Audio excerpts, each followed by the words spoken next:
હું છે ને ચેવડામાં છે ને આવા કલર વાળા ઝીણા ઝીણા ભૂંગરા નાખું ને એટલે અમારી રાધાને તેમ જ થાય કે આહા મમ્માએ તો મને શું કંઈક નવું બનાવી દીધું લાગે. પછી છે ને ચેવડામાં તરવાની બધી વસ્તુ તરી નાખી, સાથે આ મોટા ભૂંગરા ટિફિન માટે તરી નાખ્યા, અને આ સાબુદાણા પાપડ છે એ રાધા માટે તરી નાખ્યો, અને છે ને મારા મામાની છોકરીને ત્યાંથી થોડીક બટેકાની વેફર આવી હતી તો એ તરી નાખી. ચેવડામાં નાખવાના બી હતા તો એ બધા તરી નાખ્યા. અને હું છે ને ભાઈ થોડુંક તેલ લઈ અને છે ને એમાં લીમડો નાખું ને થોડુંક એવું લાલ મરચું નાખીને વઘાર કરી અને છે ને ચેવડામાં નાખી દઉં છું. વધારે કોઈ મસાલા નથી નાખતી, કારણ કે પછી તો રાધા વધારે નાખું તો ના ખાય, એટલા માટે. પછી સરસ મજાનો ચેવડો તૈયાર કરી નાખ્યો. ક્યારેક એ ખાઈને ચિરકને લંચમાં એ જતો હોય છે. પછી થોડુંક આમ ઇન્ટરેસ્ટિંગ નવું લાગે ને એટલે એના માટે છે ને મેં બાસ્કેટ પૂરી તળી હતી, જોકે ઘઉંના લોટની અને મેંદો બે મિક્સ કરીને બનાવી હતી.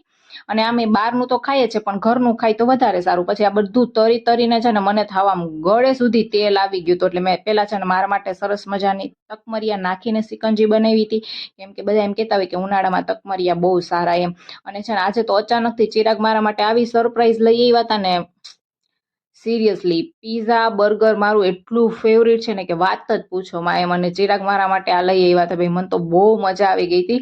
એક બર્ગર લઈ આવ્યા, સોરી બર્ગર નહીં પણ એક ડોમિનોઝનો પીઝા હતું, અને છે ને ગાર્લિક બ્રેડ હતું. ગાર્લિક બ્રેડ તો ઓકે હતું, પણ પીઝા બહુ જોરદાર હતા. અને ભાઈ છે ને મેરેજ પછી મારું બહુ ઓછું થઈ ગયું છે આવું ખાવાનું, બાકી પિયરમાં તો બહુ ખાતું.